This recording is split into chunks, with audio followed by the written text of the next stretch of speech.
Mapapahiya sila. Ayun.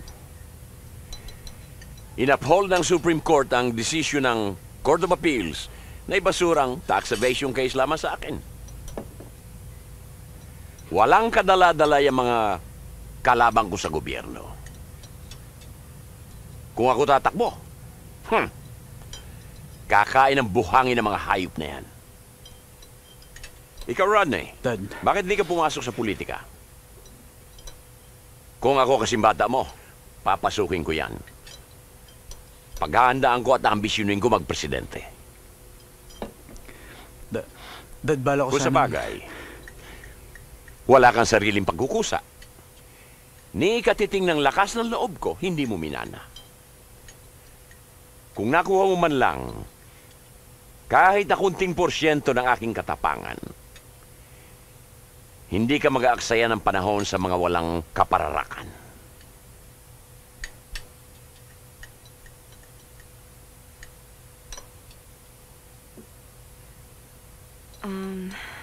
Papang,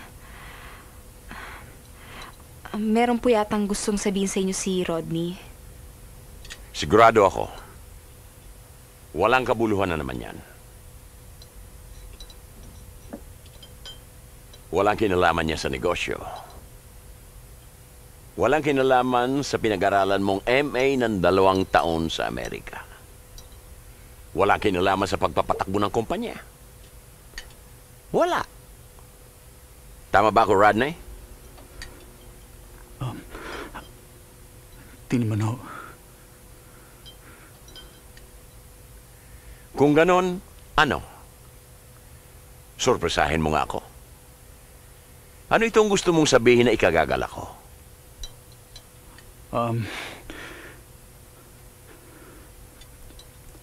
Wala ho, Dad. Wala? Wala ho talaga. Nagkamali lang ho si Erica. Punyetera.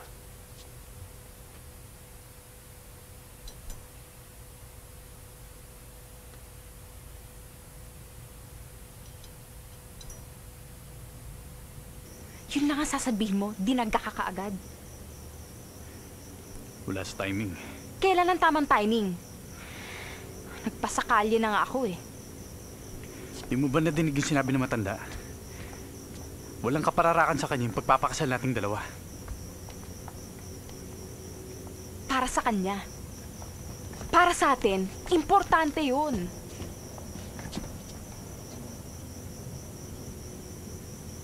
Kakausapin ko siya na kaming dalawa lang. Huwag mo nalang hingi ng kanyang permiso. Ituloy na natin. Nagbibiro ka ba? Bakit kailangan yung opinion niya, yung reaksyon niya, at yung damdamin niyang parating nasusunod? Malaking maitutulong ni Daddy sa kinabukasan nating dalawa. Hindi ko kailangan ng kinabukasang inaasa sa ibang tao. Di naman ibang tao si Daddy ah. Hindi siya tao. Naipaliwanag ko na siya tungkol sa operations. Kung mayroon ka pang gustong itanong, sa Senior VP ka lumapit. Dad, about my future? Future? Kailan pa problema ang kinabukasan mo? Dad, kasi balak na ho sana namin yung pakasal ni Eric eh. Sige, mauna na kayo. Yes, sir. Kailan pa ito? Bago pa ako pumunta sa States, nagkakaintindihan na ho kami.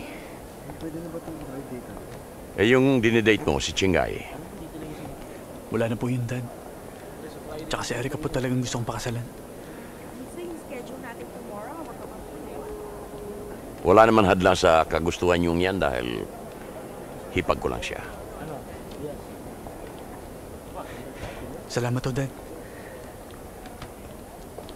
Pero ang gusto kong mangyari, si Erica mismo ang lumapit sa akin. Humingi ng aking basbas. Sige po, Dad. Wala pong problema.